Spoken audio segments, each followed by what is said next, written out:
उन दिनों में जो गर्भवती और दूध पिलाती होगी उसके लिए हाय हाय।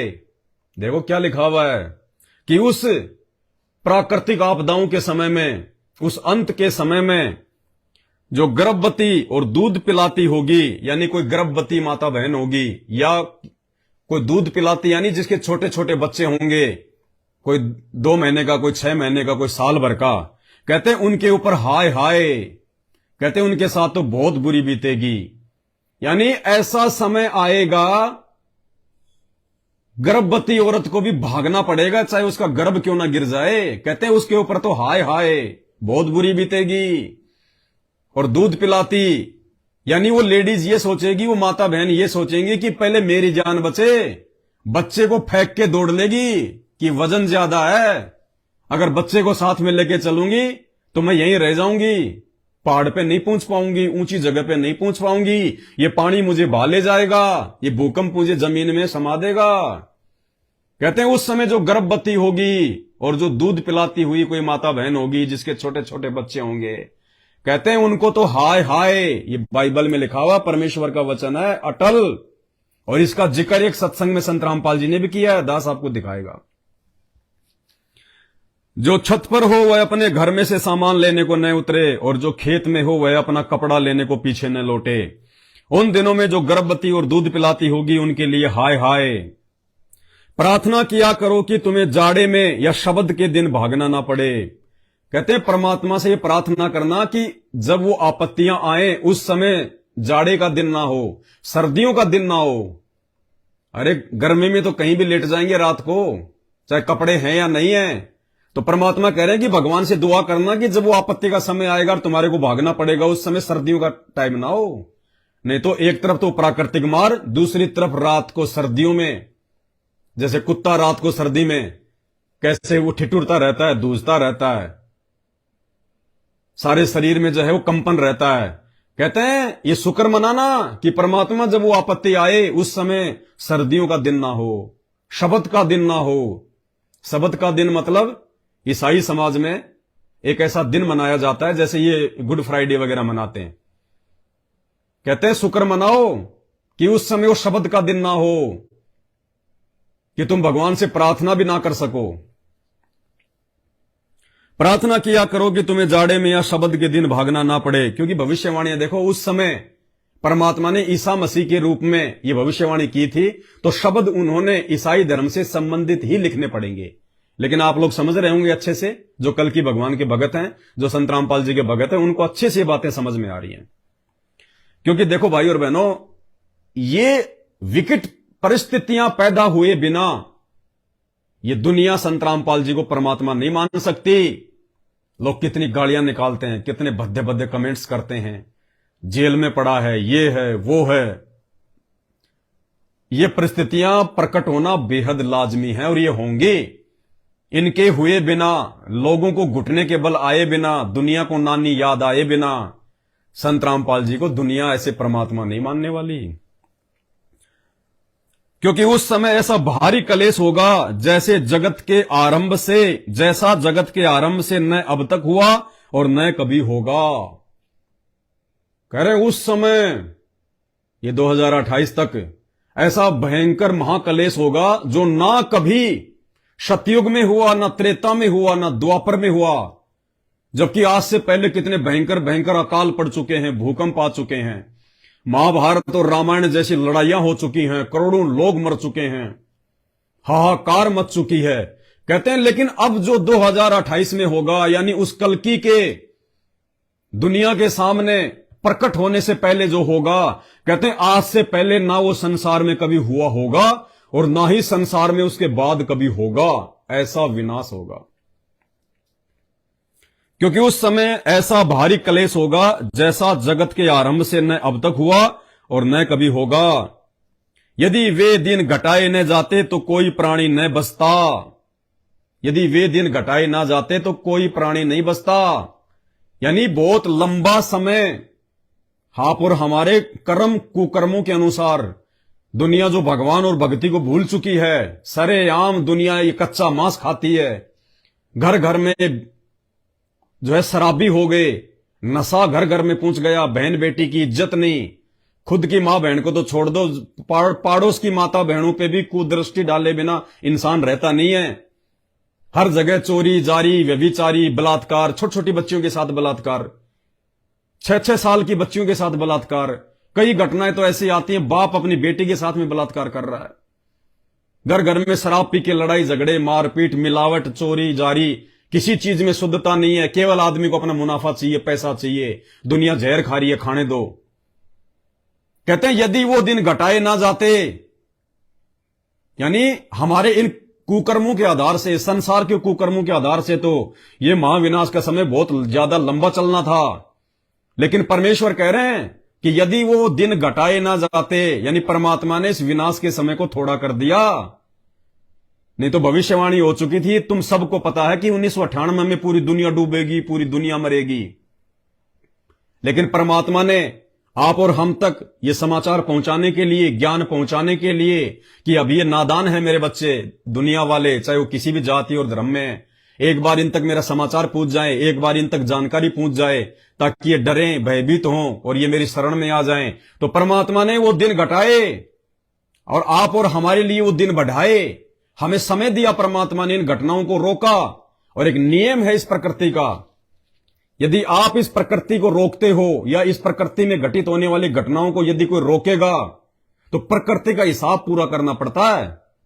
तो संत रामपाल जी भगवान ने 1998 में जो भविष्यवाणियां हो चुकी थी कि दुनिया का विनाश होगा, उस आपत्ति को टाड़ा संसार के लिए कि मेरा ज्ञान और जाए और लोग समझें।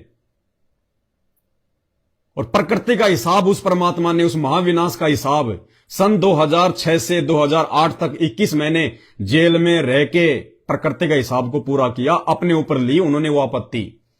फिर भविष्यवाणी हुई 2012 में, सब जानते हैं कि 2012 में दुनिया का नाश हो जाएगा, दुनिया का नाश हो जाएगा। लेकिन संत रामपाल जी भगवान ने फिर उस आपत्ति को रोका कि अभी भी मेरा ज्ञान पूरे विश्व में नहीं गया है, मेरे बच्चों तक जानकारी पहुंचे।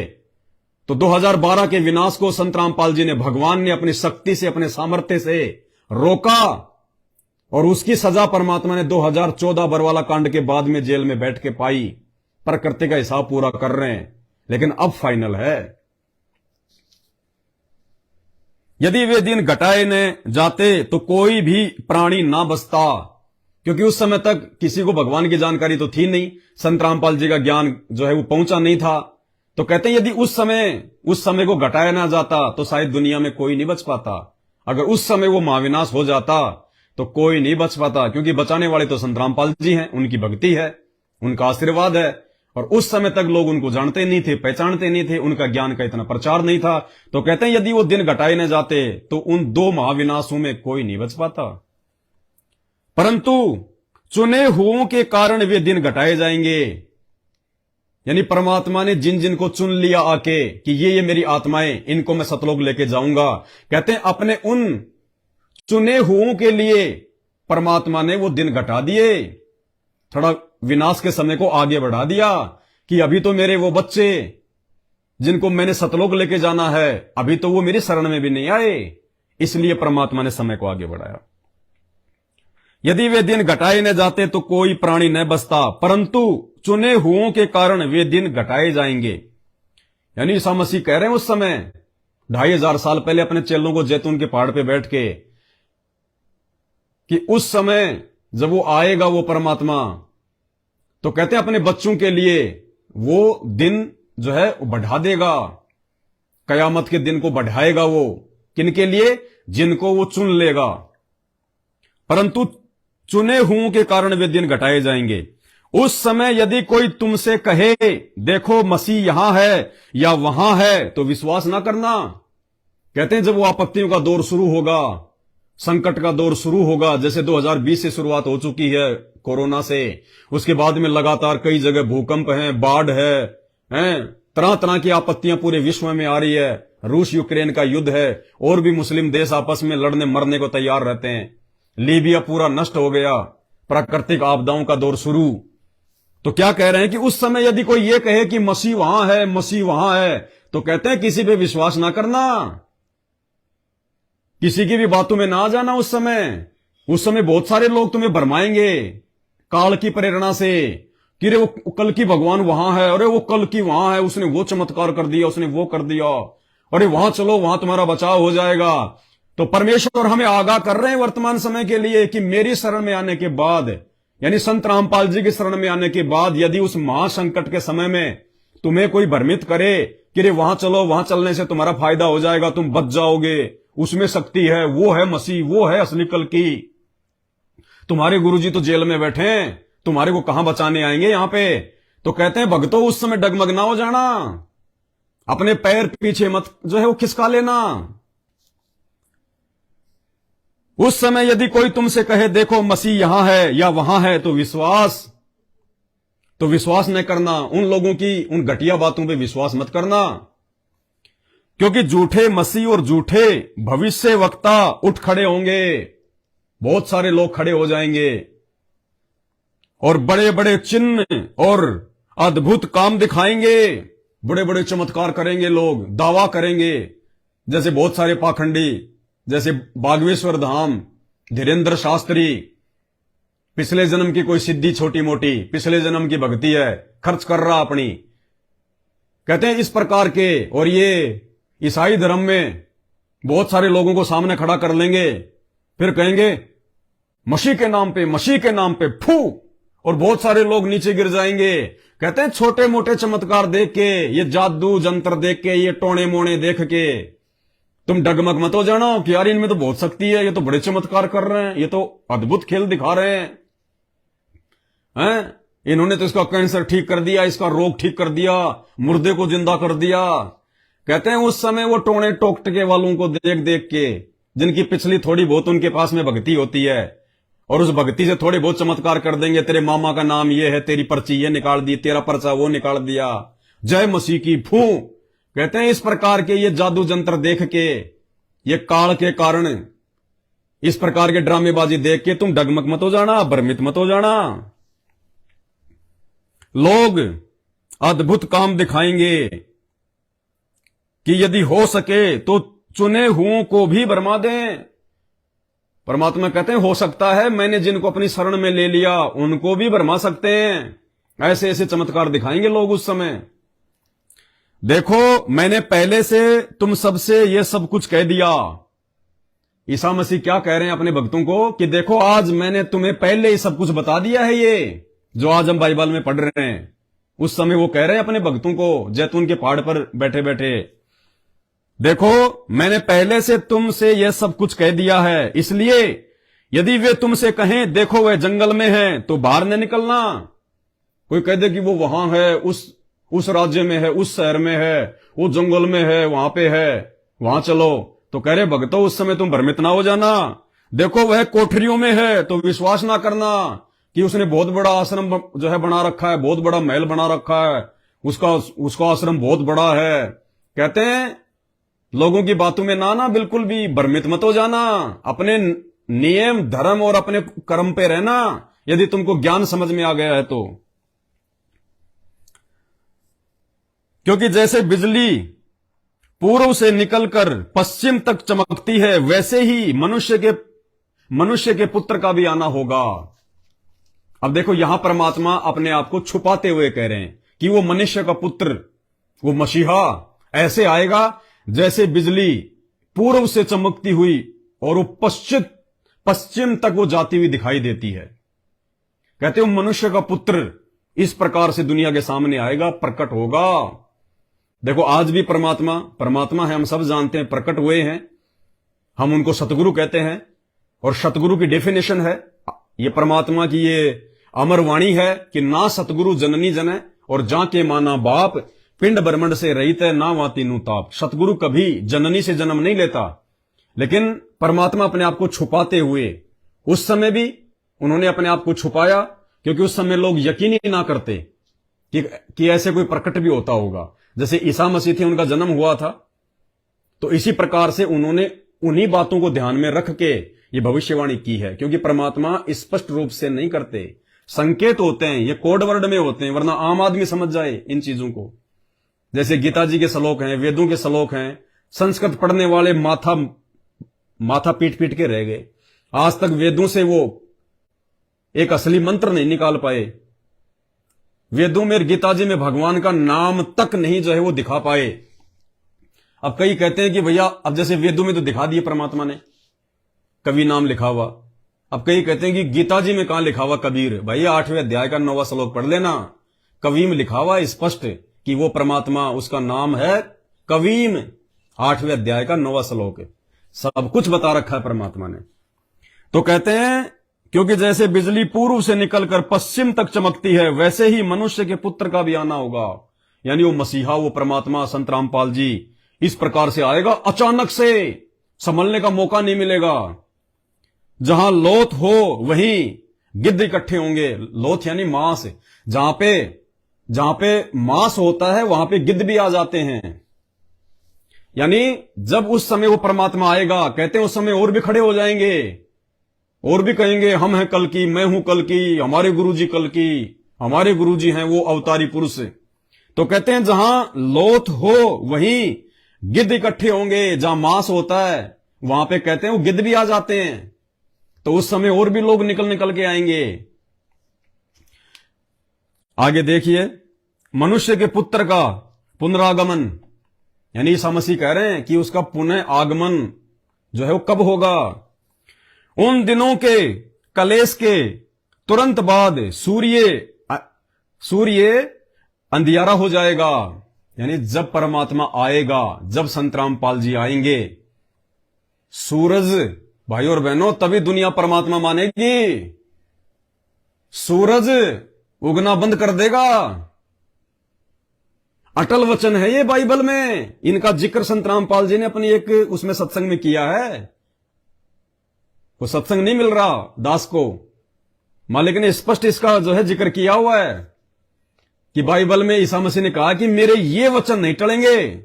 सूर्य उदय होना टल सकता है, लेकिन ईसा मसीह के वो वचन नहीं टलेंगे। कौन से? जो आपको ये बताए जा रहे हैं। उन दिनों के कलेश के तुरंत बाद सूर्य अंधियारा हो जाएगा। अंधियारा होने के यहां पे दो अर्थ हैं, या तो विश्व युद्ध के कारण, या फिर जो भी हथियार हैं बड़े बड़े, ये मिसाइलें हैं, ये परमाणु हथियार हैं, बॉम्ब है, या तो इनका धुआं इतना भयंकर हो जाएगा कि सूरज भी दिखाई नहीं देगा। या फिर ये हो सकता है भाई मालिक की मौज, वो कुछ भी कर सकते हैं, हो सकता है सूरज भी ना उगे।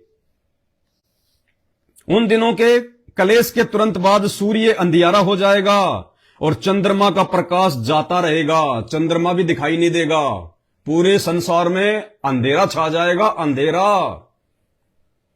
और चंद्रमा का प्रकाश जाता रहेगा और सारे तारे आकाश से गिर पड़ेंगे।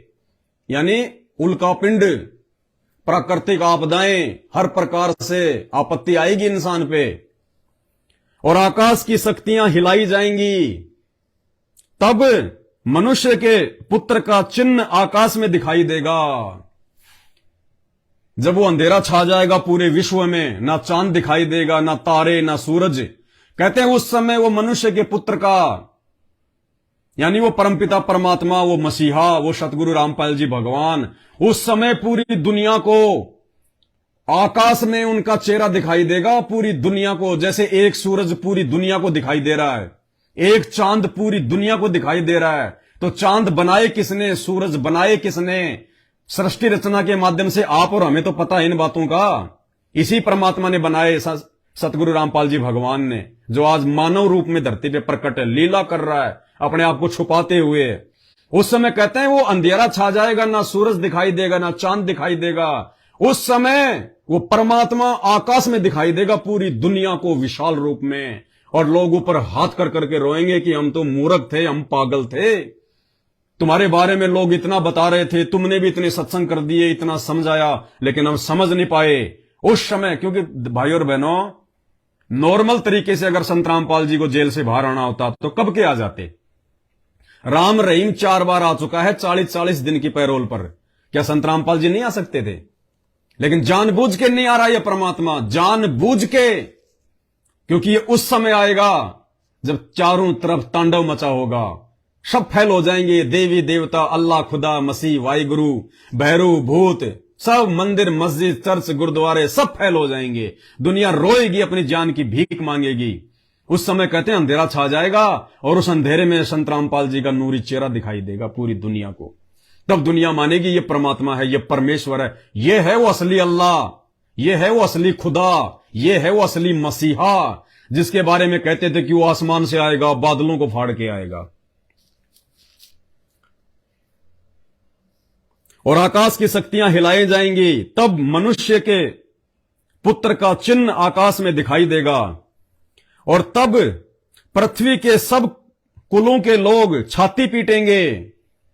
तब आज ये गालियां निकालने वाले, संत रामपाल जी के सत्संगों को कानों से ऊपर निकालने वाले, अरे इंसान कभी भगवान होता है क्या? तुम सबसे बड़े मूर्ख हो दुनिया के। इंसान कभी भगवान होता है? भगवान तो निराकार है, भगवान तो वो था, भगवान तो वो था। कहते हैं उस समय सारी दुनिया के लोग छाती पीटेंगे, छाती। और मनुष्य के पुत्र को बड़ी सामर्थ्य और ऐश्वर्य के साथ आकाश के बादलों पर आते देखेंगे। परमेश्वर रामपाल जी भगवान दिखाई देंगे पूरी दुनिया को, जैसे सूरज दिखाई देता है। वही तुरही के बड़े बड़े शब्द के साथ अपने दूतों को भेजेगा और वे आकाश के इस छोर से उस छोर तक चारों दिशाओं से उसके चुने हुओं को इकट्ठा करेंगे।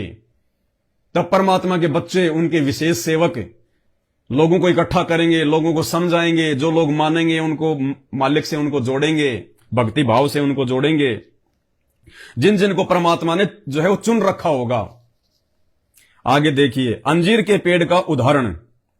इसी रीति से जब तुम इन सब बातों को देखो, क्या कह रहे हैं ईसा मसीह जी, कि जब तुम इन सब बातों को देख लो, आपत्तियां, महामारियां, भूकंप, बाढ़, अकाल, सूरज का उगना बंद, चांद का उगना बंद, परमात्मा का चिन्ह प्रकट हो जाएगा।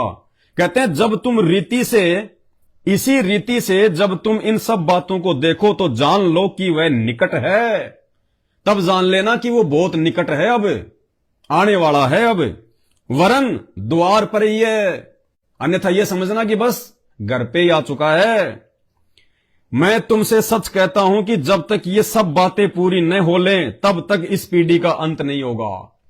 ईसा मसीह कह रहे हैं कि जब तक मैंने तुम्हें जो ये सारी निशानियां बताई हैं, जब तक ये सारे के सारे चिन्ह प्रकट नहीं हो जाएंगे, ये घटनाएं घटित नहीं हो जाएंगी, तब तक पीढ़ी का अंत नहीं होगा। आकाश और पृथ्वी टल जाएंगे परंतु मेरी बातें कभी नहीं टलेंगी। इस बात का जिक्र संत रामपाल जी भगवान ने अपने एक सत्संग में किया हुआ है कि आकाश और पृथ्वी टल जाएंगे परंतु मेरी बातें कभी नहीं टलेंगी। क्यों? अगर यह भविष्यवाणी ईसा मसीह ने की होती, उसी आत्मा ने की होती जो भगवान विष्णु के लोक से आई थी, तो फैल हो सकती थी। लेकिन उस ईसा मसीह के रूप में उस समय यह भविष्यवाणी कबीर परमात्मा कर रहे थे, संत रामपाल जी कर रहे थे। आगे जागते रहो, ध्यान से सुनना भाई और बहनों, बहुत महत्वपूर्ण पॉइंट है ये। आज का वीडियो बहुत महत्वपूर्ण है, अभी तो आधा वीडियो हुआ है, आगे देखना परमात्मा ने सारी बातों का खुलासा किया हुआ है। जागते रहो यानी सचेत रहना, डगमग मत हो जाना, फिसल मत जाना, कमजोर मत पड़ जाना। उस दिन और उस घड़ी के विषय में कोई नहीं जानता, यानी ये सारा सिस्टम होगा कब वो अंधियारा होगा, कब उसका चिन्ह प्रकट होगा। कहते हैं इन बातों को कोई नहीं जानता, यानी आम व्यक्ति नहीं जान सकता, उसके भगत नहीं जान सकते इन बातों को। उस दिन और उस घड़ी के विषय में कोई नहीं जानता, ना ही स्वर्ग के दूत, न पुत्र, केवल पिता, केवल वो परमपिता परमेश्वर ही जानता है इन सब बातों को कि कौन से दिन वो घटनाएं घटित होनी है। जैसे नूह के दिन थे वैसा ही मनुष्य के पुत्र का भी आना होगा। नूह क्या है? जैसे पहले जब कयामत हुई थी तो परमात्मा ने अपनी एक आत्मा को निमित्त बनाया था जिसका नाम था नूह। और नूह को परमात्मा ने सारी बातें समझाती थी कि तू लोगों को समझा दे, जितने लोग मान जाएं वो बच जाएंगे, और तू बहुत बड़ा एक जहाज तैयार कर, बहुत बड़ा। और परमात्मा ने उसको कह दिया था कि इसमें इतने जोड़े जो है वो पशु पक्षियों के ले ले, हाथी का जोड़ा, शेर का जोड़ा, भेड़ का जोड़ा, गाय का जोड़ा, पक्षियों का जोड़ा, वो सब जोड़े परमात्मा ने उस इतनी बड़ी जहाज बनवाई उस नूह से बहुत समय पहले। और उस फिर जो आदेश दिया था उस परमेश्वर तो एक ही है, वो कबीर परमात्मा। तो उस परमात्मा ने उस नूह को आदेश दिया कि ऐसे ऐसे सभी पशु पक्षियों का एक एक जोड़ा, ताकि आगे सृष्टि और चले। फिर इस महाविनाश के बाद में फिर आगे वो पशु पक्षी भी वापस जो है मतलब अपना जो है मतलब पति पत्नी व्यवहार करके फिर आगे से अपने मतलब वंश को बढ़ाएं। तो नूह ने उनके अनुसार वो जहाज बनाई और सभी को उन्होंने संदेशा दिया। लेकिन बाकी जो लोग थे वो लोग उसका मजाक उड़ाया करते थे। जब नूह कहता था अरे बहुत भयंकर समय आएगा, पूरी पृथ्वी पे पानी पानी हो जाएगा, पहाड़ भी डूब जाएंगे, उस समय जो मैं जहाज बना रहा हूं ना ये मालिक के आदेश से, ये जहाज रहेगा सुरक्षित पानी के ऊपर और इस जहाज में जो लोग रहेंगे वो ही रहेंगे सुरक्षित। तो कहते हैं जैसे नूह के दिन थे वैसे ही मनुष्य के पुत्र का आना होगा। यानी इतना बड़ा महाविनाश होगा वर्तमान समय में, जब संत रामपाल जी प्रकट होंगे उस समय कहते हैं वैसी परिस्थितियां पैदा होंगी धरती पर। जैसे नूह के दिन थे वैसे ही मनुष्य के पुत्र का भी आना होगा। क्योंकि जैसे जल प्रलय से पहले के दिनों में जिस दिन तक कि नूह जहाज पर न चढ़ा उस दिन तक लोग खाते पीते थे और उनमें विवाह होते थे, और जब तक जल प्रलय आकर उन सबको बहा न ले गया तब तक उनको कुछ भी मालूम न पड़ा। वैसे ही मनुष्य के पुत्र का भी आना होगा। उस समय 2 जन खेत में होंगे, एक ले लिया जाएगा। कह रहे हैं उस समय, उस कयामत के समय में जो अभी आने वाली है 2028 तक, कहते हैं उस समय 2 आदमी यदि खेत में होंगे तो एक को उठा लिया जाएगा बचाने के लिए, सुरक्षित जगह पे पहुंचाने के लिए। कौन से को? जिसमें धार्मिकता होगी, या जो संत रामपाल जी की शरण में होगा, या जो संत रामपाल जी के सत्संग सुन रहा होगा। कहते हैं जिसके अंदर जरा भी भक्ति होगी, जरा भी भक्ति अंश होगा, उसी को उठाया जाएगा। उस परिवार में से, उस गांव में से अगर 2 भाई आपस में खेत में भी काम कर रहे हैं उस समय और आपत्ति आ गई अचानक, तो कहते हैं जिसके अंदर भक्ति अंश होगा, जो भगत होगा, या जिसके कोई पिछले जन्म के पुण्य होंगे, चाहे वर्तमान में संत रामपाल जी की शरण में नहीं है, यानी जिनको परमात्मा ने जो है वो चुन रखा है, कहते हैं उसको उठा लिया जाएगा और उसको दूसरे को मरने के लिए छोड़ दिया जाएगा। वैसे ही मनुष्य के पुत्र का भी आना होगा। उस समय 2 जन खेत में होंगे, एक ले लिया जाएगा और दूसरा छोड़ दिया जाएगा। 2 स्त्रियां चक्की पीसती रहेंगी, एक ले ली जाएगी, दूसरी छोड़ दी जाएगी। यानी जो अच्छी आत्मा होंगी उनको बचाया जाएगा। इसलिए जागते रहो, सचेत रहो, आंखें बंद करके मत सो। आंखें बंद करके सोने का मतलब है अंधेरे में मत जियो।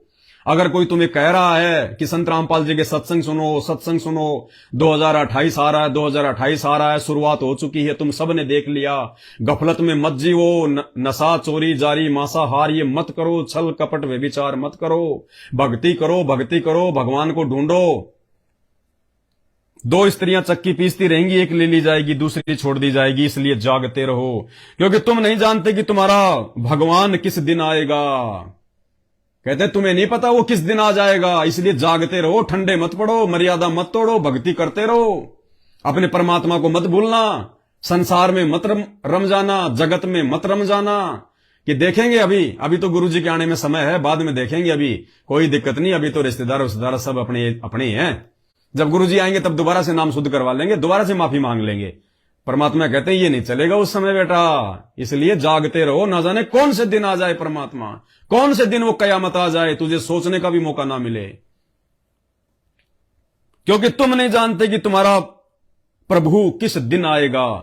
परंतु ये जान लो कि यदि घर का स्वामी जानता होगा कि चोर किस पहर आएगा तो जागता रहता है। लेकिन जिन आत्माओं को इस बात का विश्वास है कि गुरुजी भगवान है, परमात्मा है, यही असली वो कल की है और 2028 तक ये होना ही होना है, भगवान जेल में बैठने नहीं आया, कहते हैं ऐसी आत्मा जागती रहेगी। और भाई और बहनों, ये जगाने के लिए परमात्मा ने 7 संगतियां शुरू करवा रखी है, जगाने के लिए। बाकी कौन मर्यादा में है, कौन मर्यादा में नहीं है, दुनिया को तो खैर नहीं पता, लेकिन आप 7 संगत से जुड़े हुए भाई बहनों को तो इस बात का अच्छे से पता है कि मैनेजमेंट वाले कितनी मर्यादा में हैं और कितने वो जाग रहे हैं।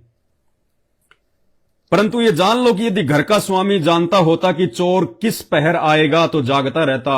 यानी यदि किसी आदमी को इस बात का पता है कि चोर सुबह आएगा 4 बजे, तो वो आदमी सो नहीं सकता, वो जागता रहेगा अपना सामान बचाने के लिए। तो इसी प्रकार आप और हम भाई बहनों को 7 संगति से जोड़ के परमात्मा ने अपने ऊपर विश्वास करवा दिया, इसलिए कि भाई यदि हमने एक दिन भी मर्यादा तोड़ दी, जरा सी भी चूक कर दी, अब इतना मौका देने के बाद में, तो परमात्मा फिर माफ नहीं करेगा। ये दयालु है, तब तक ये दयालु है बाकी रावण की छाती में भी तीर इसी ने मारा था, कंस को भी इसी ने मारा था, और नरसिंह रूप धारण करके हिरणाकुश की छाती भी इसी ने फाड़ी थी।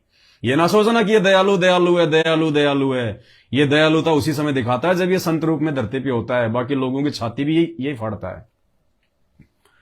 परंतु ये जान लो, यदि घर का स्वामी जानता होता कि चोर किस पहर आएगा तो जागता रहता और अपने घर में सेंध लगने ना देता। यानी काल को मौका नहीं देगा वो भगत जो जागरूक होगा, कोई मर्यादा नहीं तोड़ेगा, अपने घर में सेंध लगने न देता।